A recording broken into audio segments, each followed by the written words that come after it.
This is Al Brooks, and this is my price action trading course.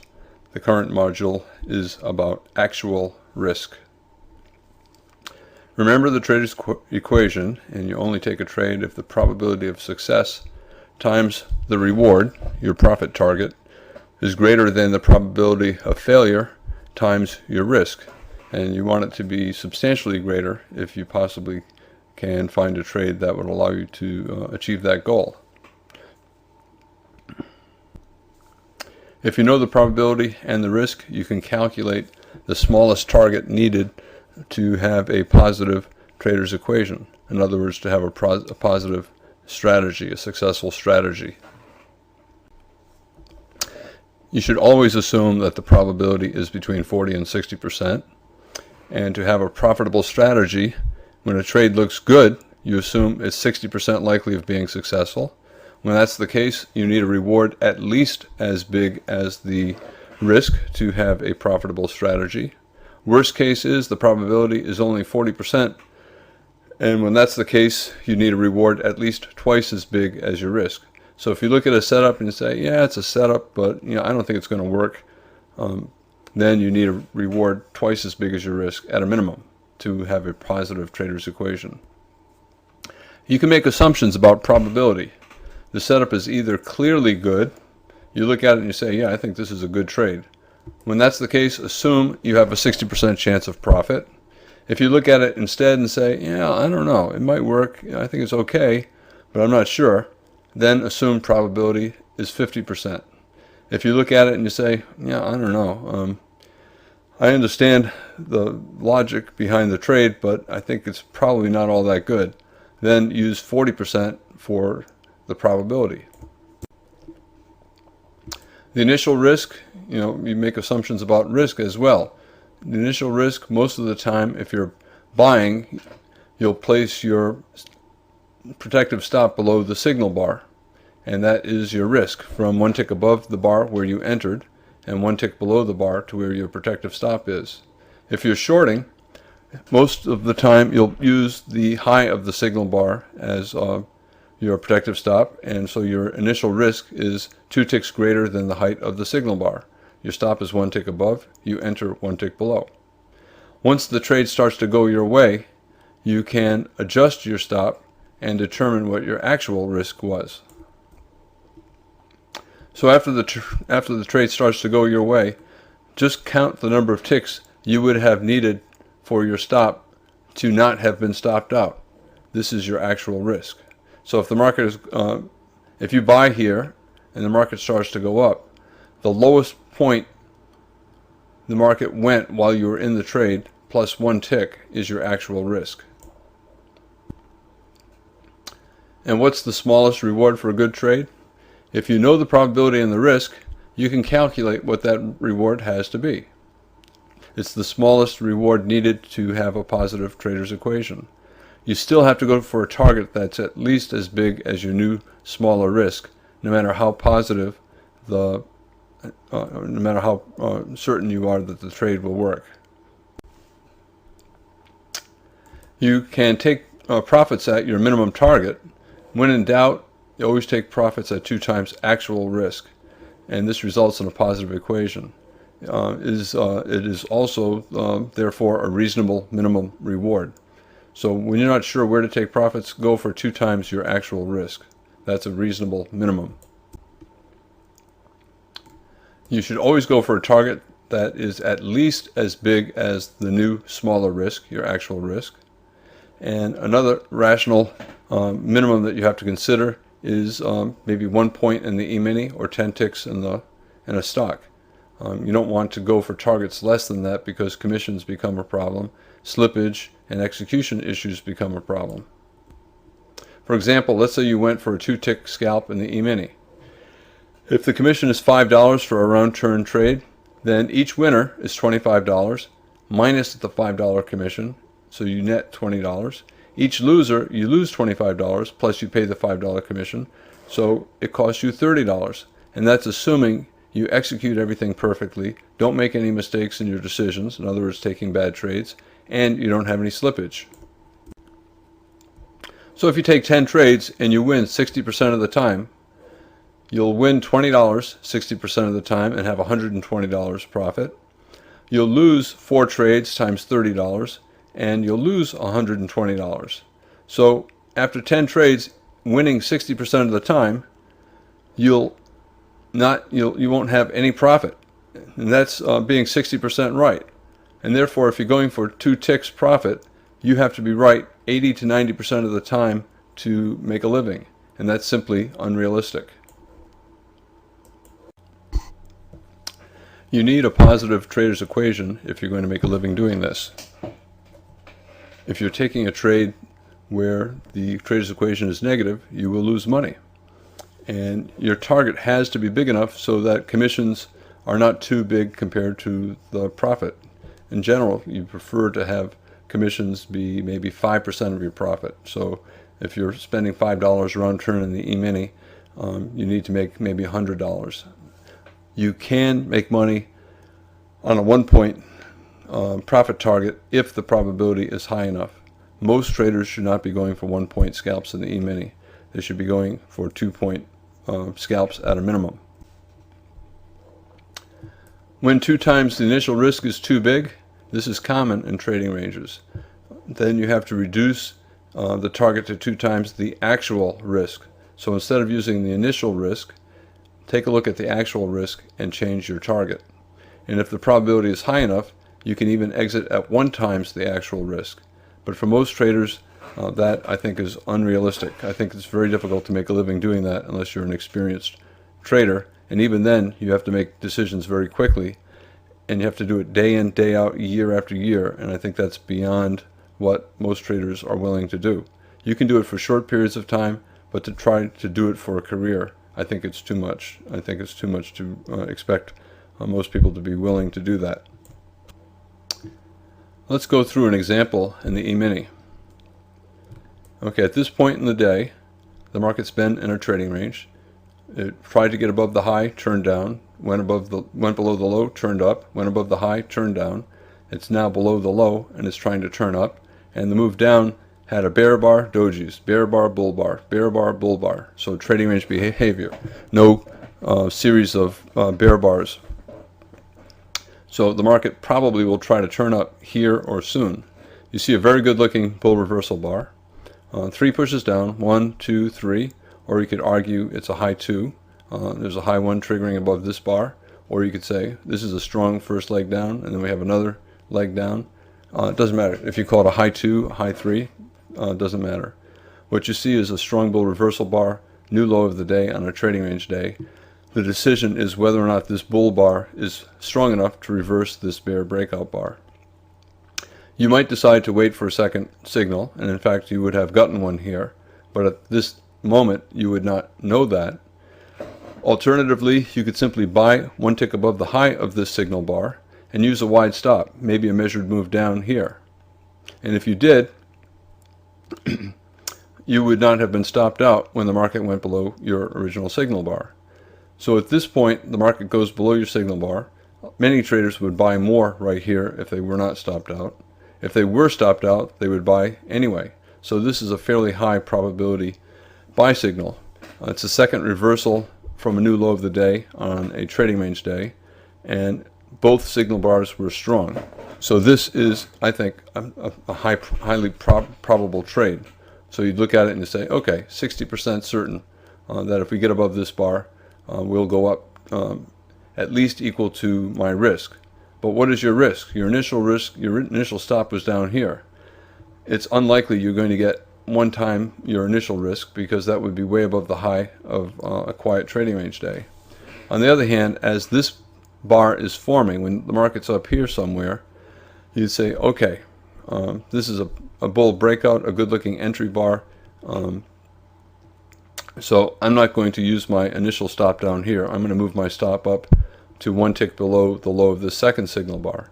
So your actual risk, had you bought above this bar and went long right here, your actual risk is from that entry price down to 1 tick below this second signal bar. 1 times that actual risk is up here. Remember, when you looked at the trade, the second entry, at this point you said, yeah, I think it's a good trade. I think it's probably going to work. even though you entered over here and not over here. At this point, there's a 60% chance that the market will go up probably 1 times the risk of an entry above this bar, maybe 1.1 times the risk of an entry above this bar. So you could take a measured move up. Let's use the original entry right here. And now you know your actual risk was right here. 1 times that level is right here. So you could place a profit-taking limit order to exit your long for a scalp at this level, and you would have been filled. So if you bought over here, you take profits over here at 1 times the risk. Most traders should not be going for 1 time the risk, but this is, I think, a high probability trade, especially when it turned up the second time. And had you decided that you were going to take the trade, given that the probability was high that you would be successful, you could get out at 1 times your risk, the actual risk, not the initial risk. The initial risk was all the way down here. Here's your entry price. So the initial risk was from your entry price all the way down there. What happens when the actual risk is actually very small? Don't adjust your target based on the actual risk, because it'll be too small for the market conditions.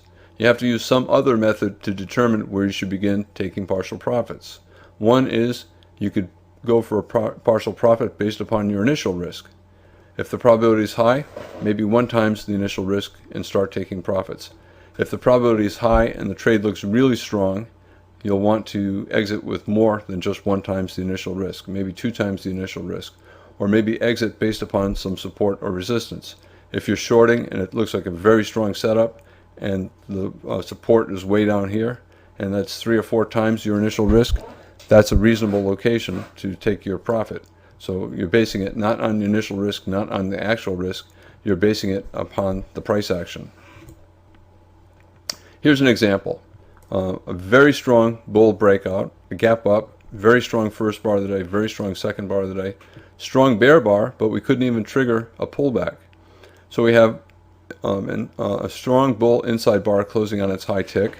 You get filled on this bar 1 tick above the high of the signal bar, and then the next bar of the market went up. Your actual risk, let's say we're at this point and you're looking at actual risk, it's only right here. So your actual risk is from your entry price to 1 tick below the entry bar. 2 times your actual risk is right here. It's not even at a new high of the day, right? When you see a huge breakout like this, you know that the odds are probably 60 or 70% that the market will go up to a measured move based on the height of the spike, from the open of this bar to the close of this bar. So somewhere up in here, probably 60, 70% chance the market will get there. And if that's the case, you certainly don't want to be exiting at 2 times your actual risk right here. So you have to use some other logic to find a place to begin to take profits. You could, here's your 2 times actual risk, do not exit there. But if you use the body, the open of the first bar of the spike to the close of the second bar of the spike, you can come up with a projection up here and take half off, for example, at 1 times that height of the spike. When the market is racing up like this, you might decide, well, it's racing, I'm going to let it run. I'll wait until I see any kind of a reversal. You could look at this and say, okay, we've had 3 pushes up here. Yes, it's not a wedge that is worth shorting. The market is almost certainly going higher, but it may pull back fairly deeply. It may pull back all the way down here, and I don't want it to come back that far. I don't want to give back that much profit. So I'll take half off either on the close of this strong bear reversal bar or right below its low. And you'll end up with a profit target that's much greater than your actual risk, and that certainly makes sense. You could say your initial risk was below the low of the bull spike, and you could have used a measured move based on your initial risk, which would be slightly more than this red line, somewhere up in here. That's okay. The key thing is don't base it on your actual risk. If your initial risk was below the signal bar, 2 times that risk is still too small, and I think that would not be a good location for an exit. That probably would have been right up here. So if you put your initial stop here, your signal's here, 2 times your initial target was right here, and you can see some profit taking took place. The market went sideways. But after this bull spike, I personally would like to go for a much bigger target. what happens when the actual risk is actually very small? Don't adjust your target based on the actual risk, because it'll be too small for the market conditions. You have to use some other method to determine where you should begin taking partial profits. One is you could go for a partial profit based upon your initial risk. If the probability is high, maybe 1 times the initial risk and start taking profits. If the probability is high and the trade looks really strong, you'll want to exit with more than just 1 times the initial risk, maybe 2 times the initial risk, or maybe exit based upon some support or resistance. If you're shorting and it looks like a very strong setup and the support is way down here, and that's 3 or 4 times your initial risk, that's a reasonable location to take your profit. So you're basing it not on the initial risk, not on the actual risk, you're basing it upon the price action. Here's another example where the actual risk is small, but instead of in a breakout, this is in a reversal. The market's trying to put in a bottom, a trending trading range day, an upper range, a lower range. You can argue final flag here, possible final flag here. In any case, you have a small bull signal bar for your setup, and if you bought 1 tick above the high of this signal bar, your initial stop might be below its low. 2 times your initial risk would have been right around here or so, and that's probably still too small a profit target given the way this market looks. The market probably will try to test one of these highs, maybe the low of the upper trading range. Your actual risk, you'd know it when the market started to go up. So maybe on this bar as it's going up, certainly by the close of this bar, you could calculate your actual risk, right? And your actual risk is from the low of your entry bar and to 1 tick above your signal bar. Had you had a stop at that price, you would not know this in advance, but had you had a stop at this price at the time you entered, the market would have missed your stop by 1 tick and then rallied.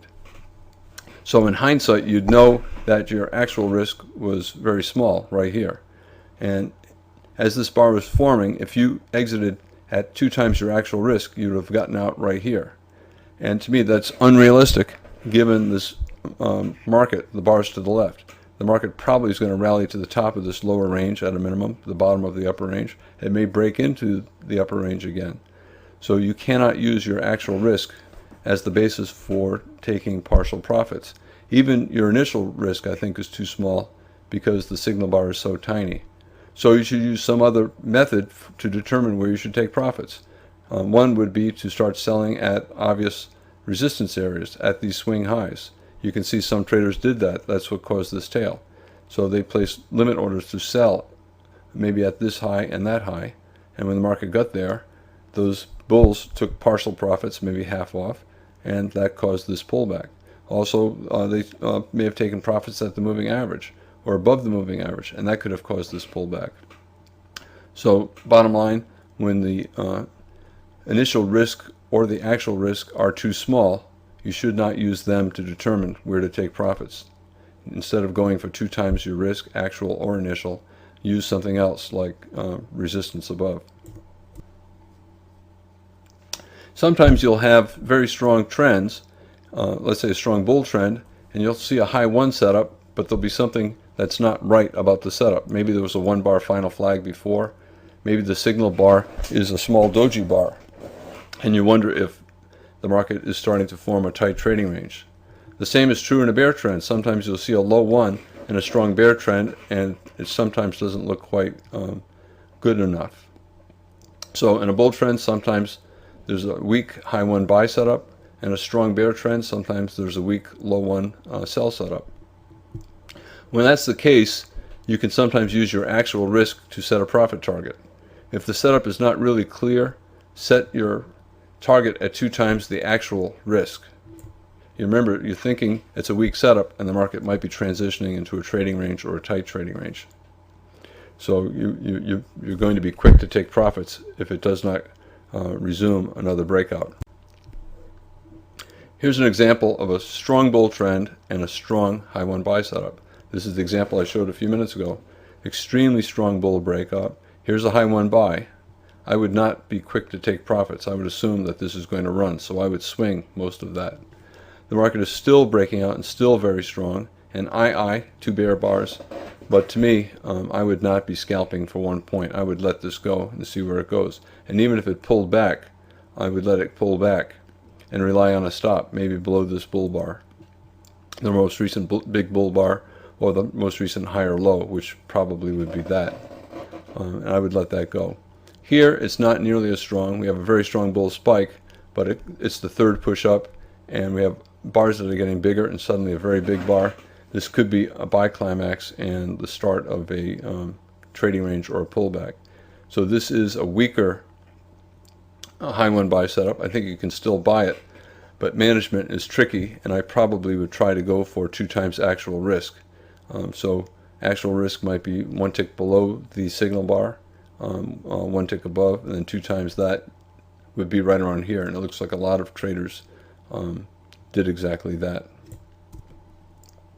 When you have a strong bull trend but a weak high one buy setup, life becomes much more difficult. You have to decide what to do. Here we have a bottom and an extremely strong bull breakout, and now the bars are even getting bigger. These last 2 bars are extremely big, but look where they're going. They're going right up to a prior high, earlier, a high from the day before. So it might simply be a buy vacuum testing yesterday's high, and therefore a buy climax, and there might not be more follow through. If this bar closed way up here, then I would say, yeah, we broke way above these bars, and I'd be much more inclined to buy a high one up here.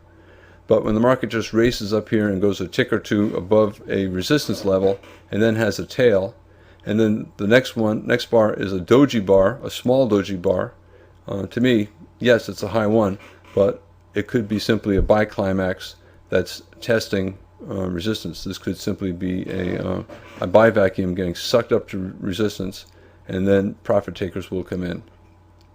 So to me, this is a weak high one buy, and it's tricky to manage it. Can you buy it? Absolutely, you can buy it. But if you buy that, you initially have to rely on a swing stop, maybe below the low of the 2 bar spike. And if I were you, I would trade small and look to add on at a location where traders might have protective stops. Traders might have stops below the low of the bar. So that would be a good place to add on and maybe risk 2 or 3 times that, or keep your initial stop down here. But then I would also be thinking about, if the market does not go my way quickly, getting out at break even. All right, so here the market went up again, but quickly turned down in a 2 bar reversal. It went 1 tick below. Okay, so at this point, I would be hoping that the market comes back up high enough so that I can get out break even. At this point, after this strong bear bar, I probably would not be trying to get out around my original entry price, 1 tick above the high of that bar. I probably would look at my entry price, look at my add-on, and try to look to get out around the midpoint, and I probably would have gotten out around here at break even. So even though there's a very strong bull move, there's a weak high one buy signal bar, and it's at resistance. In general, I don't want to buy high ones after buy climaxes, and I certainly don't want to buy high ones right below resistance after a buy climax. But had I bought that, I would have managed it similar to what I just said. So just seeing a high one after an extremely strong bull move is not reason enough to buy. Here's a high one in a bull trend, and the probability is good. And when the probability is good, you can exit at 1 times your actual risk.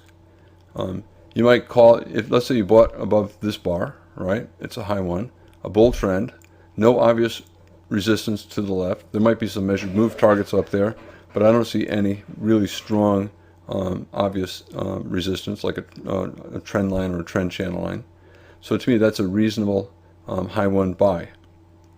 The market triggered, but immediately reversed down. And if you bought it, you could manage it like the prior trade. Keep an initial stop below the big 2 bar bull spike, and then see what happens. Okay, at this point, the market probably didn't fall low enough for you to buy more. This is a 15-minute spider chart, by the way. Just to mention that you can use price action on any kind of a chart, any time frame. All right, so once the market started to turn up a second time, then we have a high 2 buy, right? You bought the high 1, but now it's triggering a high 2, and that in a bull trend, that's a higher probability bet. There's a double bottom. This doji bottom, it went up and then down again. So at this point, as the market goes above this buy, you realize that the probability is high that the trade will be successful. At that point, you can say, okay, high probability, I can exit 1 times risk. We're getting dojis here. We might be entering a tight trading range. So I don't need to hold for 2 times risk since the probability is high. So at that point, you could try to scalp out for 1 times the risk and take profits right here. A lot of traders, if they did not buy the first time, they would have bought the second time because it's a high 2.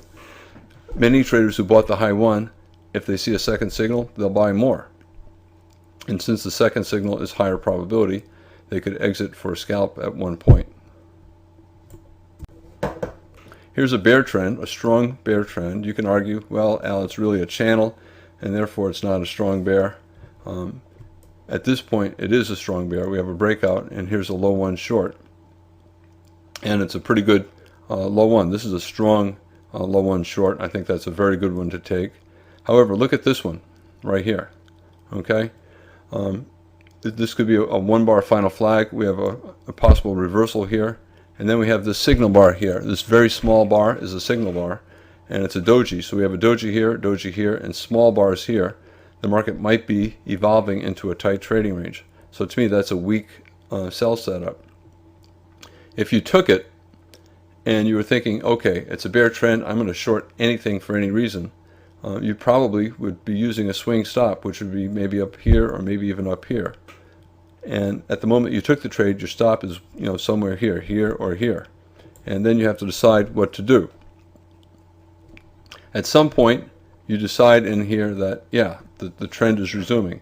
So maybe with 4 consecutive bear bars, even though they're small, you might decide, okay, I think the trend is going down. And at that point, you know that your stop is going to be above this high, your new stop, and your actual risk was from the entry price, 1 tick below the low of that bar, to 1 tick above the high of this bar. And the probability is good at this point. Here's another weak low one, but let me deal with this one right now. Okay, so as the market is going down 3, 4, 5 bars, you believe the trend is resuming, so you know your actual risk is right here. And you could either take part off at 1 times actual risk, or you could go 2 times actual risk. If you think, well, maybe the probability is 50-50, then go for 2 times actual risk. Here's a similar situation. If you shorted this low 1 below 2 bull bars after consecutive sell climaxes, sell climax here, sell climax here, sell climax here, and the market might be starting to correct. Initial stop above the spike. Okay. Once the market started to turn down, here all you need is 1 or 2 big bear bars to believe the market is resuming. You'd move the stop from above the most recent higher high, or the top of this new bear spike, to above this lower high. I said higher high, I meant lower high. Anyway, as the market's resuming down here, you tighten your stop over to here, and you could calculate your actual risk. And your actual risk was from your entry price, 1 tick below this bull bar, to 1 tick above this lower high. And you could say, okay, when I took the trade, I'm not all that certain. When I'm shorting here, I'm not all that certain. I could go for 1 times risk and be happy to get out. Or I could say mathematically, I took a lower probability trade. I should go for 2 times risk. It's a strong bear trend day. I don't want to take profits too soon. Maybe I'll take profits at 2 times risk. And you can see what happened when it reached the 2 times risk area. There was a pullback. So you were not alone in taking profits in that area. That is the end of my module on actual risk.